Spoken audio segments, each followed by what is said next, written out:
What's up, guys? Orcas here, and today we got another video. Today we get to talk about the Phoenix race, or the Shriners Children's 500 as the official race name is. But man, crazy ending to the race, I'll say.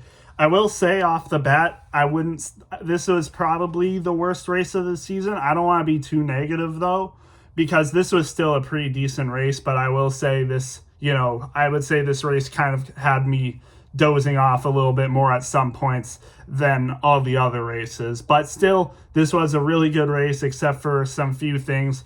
There's some things that knock it off as so far my least favorite race of the year, but that's not to shame it in any way, because I still think this was a decent race. But there were some things that happened that just, kind of made me a little upset, or, I don't know about upset, but maybe a little bit, bored a little bit, I guess. But it was still a good race. Stage 1 and 2, for the most parts, they were all right. Stage 1, really the only interesting that happened in Stage 1 was Preece using the soft tires. So if you guys didn't watch the race, you probably don't know. But for those who did watch the race, I would hope everyone watching this video did. But they had soft tires and they had the primary tires. The primary tires were more consistent, but if you use the soft tires, you would go a lot faster, but they didn't last as long as the primary tires. So really one of the most notable things that happened in Stage 1 was Ryan Preece using using the soft tires at one point after one of the cautions. I can't remember what caused the caution that Preece used the soft tires on, but he uses the soft tires and ends up getting a good amount of stage points off of it. He went from 33rd place to 3rd place, I think. So, yeah, I think it was 3rd. So, really insane run on the soft tires from Ryan Preece. He made a really good use of them. But, that was really the only notable thing that happened in Stage 1, unless the one crash with Cole Custer and I think it was Stenhouse. There was a crash with Cole Custer and Ricky Stenhouse Jr.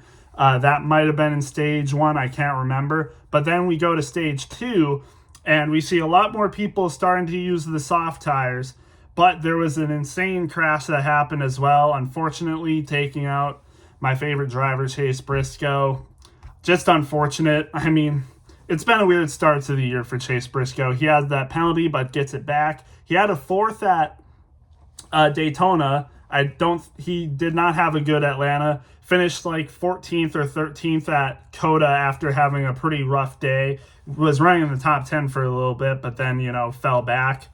Made his way back up to 13th, though, and then today, unfortunately, DNFs had it 4 wide with him, Ty Gibbs, Justin Haley, and I can't remember the other person, but it was just tough. Rex out of the race, pretty hard contact, ended up climbing on top of Justin Haley. We've seen that a few times this year already. And ironically, 2 of them were Ty Gibbs. One of the times was on Justin Haley, one of the times was on his teammate Denny Hamlin. And now we see Chase Briscoe climb on top of Justin Haley's car. So I don't know, just weird stuff with JGR so far, because as well, Ty Gibbs didn't have that good of a day either for the most part. But there are, Joe Gibbs Racing is weird, because I'll get into it right now. The winner of this race, Christopher Bell, what? How does he keep doing it? 3 wins in a row. Christopher Bell has 3 wins in a row. I don't think we've seen anyone do that since Kyle Larson in 2021, right? I could be mistaken. Maybe someone did in 2022. I'm pretty sure no one did it in 2023, and definitely not 2024. But Christopher Bell, man, 3 wins in a row at 3 completely different tracks: Atlanta, COTA, and now Phoenix. And I literally called it. I was like, yeah, Christopher Bell could definitely three-peat. I don't know if I said that in the last video. I think I did. But Christopher Bell wins it again. Crazy stuff. And I will say, I didn't predict Christopher Bell to win. I feel like I should have. I predicted Kyle Larson to win, which, to be fair, Kyle Larson was in the running at the end and ended up finishing 3rd. Almost got the win. if Christopher Bell and Denny Hamlin raced each other too tough at the end, Kyle Larson could have taken it and won the race. And he was definitely very close to doing that. And by the way, yeah, like I said, Christopher Bell and Denny Hamlin racing for the win side by side. It looked like they were gonna, knock each other out, but they stayed in control. They took hold, and Christopher Bell came out on top. Closest finish in Phoenix Cup history, if I'm not mistaken. We had an insane finish in the Xfinity Series as well on Saturday, but for the Cup Series, I mean, man, I would say the Xfinity Series finish was probably better than this one, but I mean, still, the closest finish in Phoenix history for the Cup Series, that's pretty crazy. And it wasn't, I mean, he finished a few hundredths faster, I would say, but not like in the thousands, that's for sure. And definitely not close, and definitely not, short 100ths. It was probably 300ths or 400ths, maybe more, I would say. So, I mean, it was close, but it wasn't insanely close, but still a crazy finish nonetheless. I mean, Bell gets it done again. Huge props to Christopher Bell. He's not off the radar anymore. A lot of people were saying last year and maybe 2 years ago that Christopher Bell is an underrated driver, very underrated.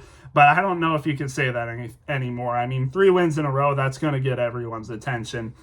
I mean, just a great driver. He should definitely be, I think it's almost fair to say he should be in almost everyone's championship 4 at this rate.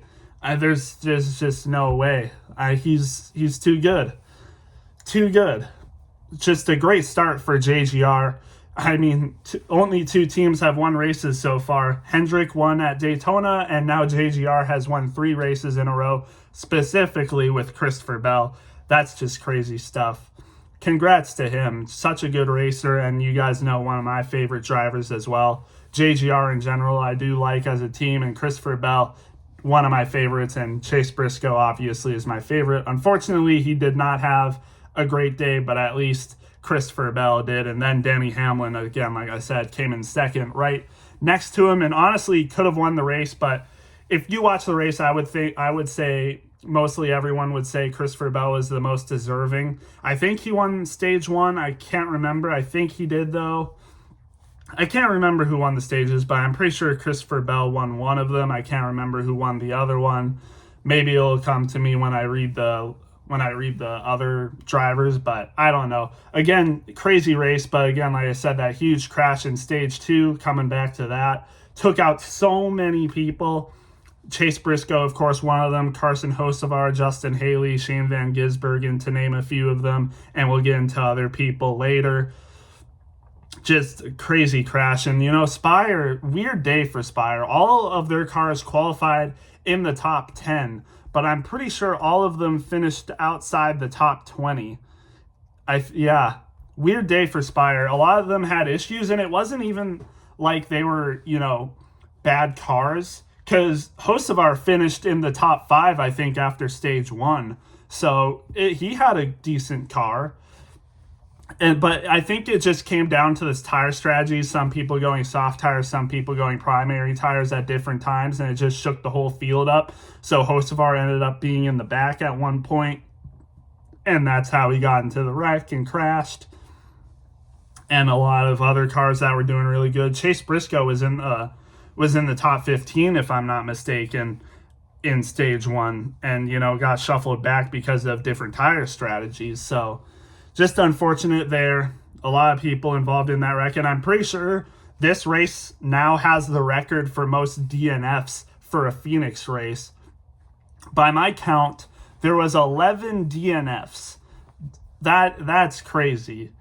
And I'm pretty sure the record was either 7 or 8, and they just broke the record just like that. That's crazy to me. And I guess most of that played a part because of that huge crash in stage 2, but yeah, Cole Custer was involved in it as well, as he was in the stage 1 crash, I'm pretty sure. So that's unfortunate luck for Cole Custer to start the season, that's for sure. But like I said, I would say, to get back to the racing in general, again, the softer tires and the primary tires was definitely in play for the whole day. Again, I think Preece was the only one to use the soft tires in stage 1. And then you saw in stage 2 people like Cindric, Logano, Suarez, some people to use those tires. Suarez was having a pretty good day as well. We'll get to him later, but unfortunate stuff happened with him. But he was having a good day. Some unique faces up there. Ty Dillon was in the top 10 for I think for the final pit stop, and then he freaking ran too fast, sped off pit road. I mean, Ty Dillon could have had a top 10 day today. You could have seen a good amount of underdogs in the top 10 today, but some just had some mistakes, unfortunately. But yeah, so again, good race. It was interesting to see the primary tires and soft tires used to people's advantage. And, once we got to the end of the race and, the final laps, most people started using their soft tires.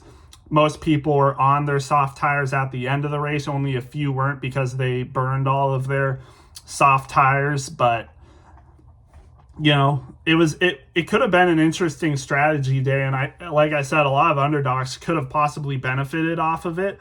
But unfortunately, just some people, the underdogs didn't take full advantage of it, or it just didn't work out their way. But yeah, it was interesting to see, though. I wish it could have made for better racing. Still a good race overall. It was, we saw some passes today. Not an insane amount of lead changes, but there was some battles for the lead, and we did see a lot of good battles in this race. So it was a pretty good race. A lot of 3 wide, 4 wide, sometimes 5 wide racing off of coming into the dog leg and off the dog leg. But yeah, still not a bad race overall. Yeah, that's really all I have to say about it. But like I said, I would say probably not as great of a race as the other ones that we've seen so far, but I'll get to the rating later. So that's really all I have for the racing in general. Again, congrats to Christopher Bell winning the race 3 in a row now. Just crazy stuff. I mean, we'll see.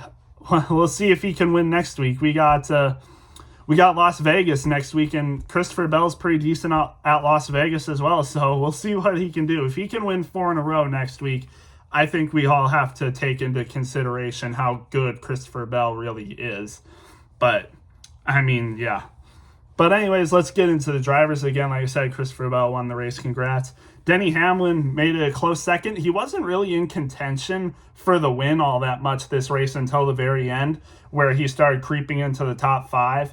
And then, of course, towards the end, after the last caution, which we had a couple cautions, close to the end of the race. I think we got going with 2 laps left. So no overtime, but 2 laps left for the race in general. And he was up front. He was up front for the last cautions, the last laps of the race. Almost won it, but Christopher Bell hung on to get his second win in the row. And I think Christopher Bell did deserve it more than Hamlin. He was running up front a lot more than Hamlin. Hamlin was kind of sticking around between in between the top 5 and top 10 most of the race, so, and even outside of the top 10 a lot of the race. So yeah, kind of same with Kyle Larson. He was kind of doing the same thing as Denny Hamlin. Kind of a quiet day, and it's funny to say a quiet day because most of them, they were in the top 10 for a lot of this race, but still not really much in contention for the win. But he made it close at the end, so congrats to him. And 4th, Josh Berry.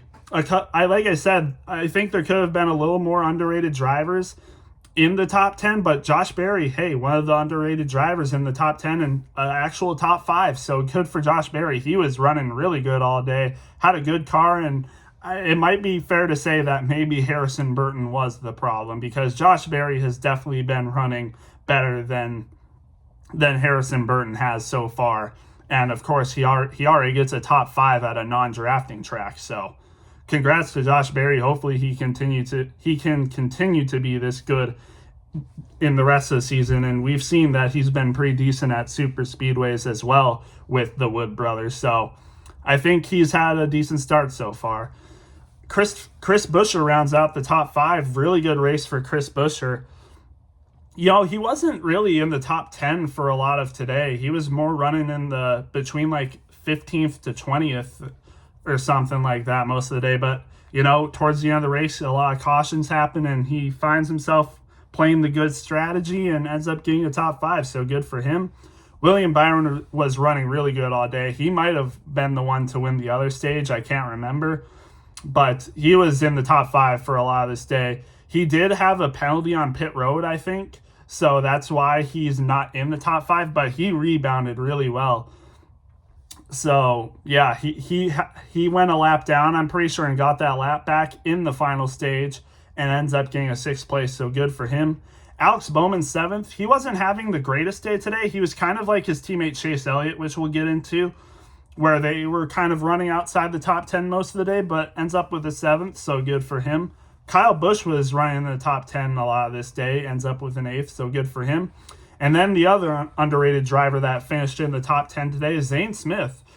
Pretty decent, consistent race for Zane Smith. He was running outside the top 10 for most of this day as well. I remember seeing him in like 19th place a lot, but ends up with the top 10 finish. So that strategy and those cautions played into his favor. And with the soft tires is able to get a top 10 finish. 9th place, good for Zane Smith. I definitely didn't expect him to get a top 10 on this track with the tire options. So good for him. And then rounding out the top 10 is Chase Elliott. Good race for Chase Elliott. I mean, actually, for Chase Elliott standards, it wasn't a great race, to be honest. You heard it from the booth, but, Kevin Harvick was expecting him to run a lot better than what he was doing. He was outside like the top 15 and just right in the top 15, but still not amazing for Chase Elliott standards, but ends up with the top 10, so not terrible. I don't think he got any stage points, though. So, unfortunate. And then just to brush off some people, Ross Chastain, 11th, Austin Dillon, 12th, Joey Logano, 13th. He had a good car today. He had a lot of laps led. He might have won one of the stages, actually. I can't remember. It was either him, William Byron, and then Christopher Bell. But he was running a good race. He had a penalty early in the race, but got it back pretty fast, but just didn't really have the same car after that. I'm pretty sure he also had some issues with the car itself. So just, after he got that penalty, it really wasn't the same, unfortunately, but still not a terrible race. John Hunter Nemechek, 14th, decent race for him. He was in the top 10 for a good amount of this race, but then once the cautions started piling in the final stage, it kind of hurt him more than it helped him compared to other drivers. But still, top 15, pretty good for a Legacy Motor Club car. And I'm pretty sure he actually had a penalty as well on pit road, so was able to get that back, but it kind of did help that a lot of people were caught up in wrecks, and a lot of people ended up finishing laps down or DNF, so I would say that definitely probably benefited him. Ryan Preece rounding out the top 15.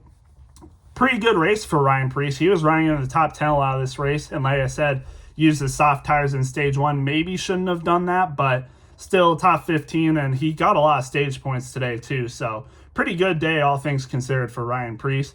And Ty Dillon, like I said, could have had a top 10 today. He was with all the leaders on the softer tires. He had both options, or both sets of soft tires going into the final stage, used one of them along with all the others. He was in like the top 5, and then coming off of pit road using his final soft tires, freaking goes too fast off pit road. I mean, he could have had a top 10, maybe top 5 day, and just unfortunately blew it. That would have been nice to see him do better. He should have done better, but, in classic standards, it seems, for him and Kaulig, just not a great day. It could have been better. Then you got Todd Gilliland, 17th. You got Eric Jones in 18th. He qualified 5th and was in the top 10 and top 15 for a good amount of this day. Just, I guess, the penalty and then I guess all the cautions kind of messed with him more than they helped him. Austin Cindric, 19th. Tyler Reddick, 20th. He was running good today. I'm not sure what happened to him at the end. I kind of forgot. I think he might have had an issue with his car, but I can't remember for sure. Top 20, though, but still could have done better. Ricky Stenhouse, 21st. AJ Allmendinger, 22nd. Daniel Suarez, 23rd, and that one's unfortunate because Suarez was having a really good day today, was playing the tire options pretty well, and then unfortunately got damaged by another driver who we'll get into but it could have been a lot better of a day for Daniel Suarez, and it just seems like Daniel Suarez isn't catching a break. He might be on his way out after this year, unfortunately, and, races like this where he's running good and then just gets totaled just hurts. So, yeah. 24th, Cody Ware. Ty Gibbs, 25th, ended up DNFing. Just did not have a good day today. Terrible day, as a matter of fact. He was just running bad. Must have had problems with his car. Just, yeah, really not a good day, honestly. So, unfortunate for Ty Gibbs, one of the other JGR cars that did not do good. You had two JGR cars that did really good and then two JGR cars that did really bad. So, funny how that works. And then 26th, you got Noah Gragson. 27th, you got Michael McDowell, who was a lot of laps down, but still still finished the race. So, hey, good for Michael McDowell. He's not going out of races without finishing them. So, I mean, good for him, I guess. Unfortunate day for Ryan Blaney. He was running really kind of decent, but then he started having issues with his car. I think he had power steering issues, and then towards the end of this race, his engine blew up. So he did not finish this race. I think he had 7 top 5s in a row at Phoenix and a ton of top 10s in a row. And unfortunately, that ends here. Unfortunate day for Blaney, but he was running decent, top 15 all day. So unfortunate for him. Bubba Wallace, 29th, just not a good day. Running in the top 20 all day, but then, he blew a tire and got a lot of damage and DNF'd. And then in 30th, we have Catherine Legg, her first Cup Series start. She brought out a caution in stage 1, just got tight and then, lost the car. And then in the next caution, she was unfortunately the one that took out Daniel Suarez, and she was laps down when that happened as well. I mean, she was driving for Live Fast Motorsports, and I will say I kind of jinxed her because I was like, she's like 4 or 5 laps down. I wonder how good Timmy Hill would be doing versus her or someone else. And then she just spins out next to Josh Berry and then takes out Daniel Suarez. Oh well. Still, I mean, it wasn't a terrible day. If she didn't DNF, it would have been a decent day for her in terms of Live Fast standards. I mean, I think, she would have finished like 5 laps down or something. She would have been right around the same as other drivers that would drive for Live Fast, I would say. So, unfortunate that she DNF'd and took out Daniel Suarez, but, that stuff happens with, back marker teams and stuff, field fillers, but unfortunate. And then these are all the people that DNF'd off of that huge wreck. We got Shane Van Gisbergen, Cole Custer, Brad Keselowski, Justin Haley, Chase Briscoe, unfortunately, Carson Hocevar, and Riley Herbst. And like I said, a lot of these people were having some of these people anyway. Hocevar, Briscoe, and I would say, Haley kind of. He was in the top 20 for, stage 1 and stage 2 before he wrecked. And just unfortunate for these guys, especially Hocevar, who I think was driving the best out of all of them, and then Chase Briscoe, who I think probably would have had a top 15 today if he didn't wreck. But, yeah, unfortunate. And then Brad Keselowski, who knows, he could have had a good day too. I mean, his teammates did pretty decent, so yeah, just unfortunate with that wreck. Again, like I said, I think there's 11 DNFs, I'm pretty sure, which is a Phoenix record for the Cup Series, and another Phoenix record was the closest finish. So crazy day for Phoenix. But again, like I said, I wouldn't say this was the best race of the year. In fact, I would say by, ranking standards, it's the worst so far, but that doesn't mean it was a bad race. I still think it was pretty good.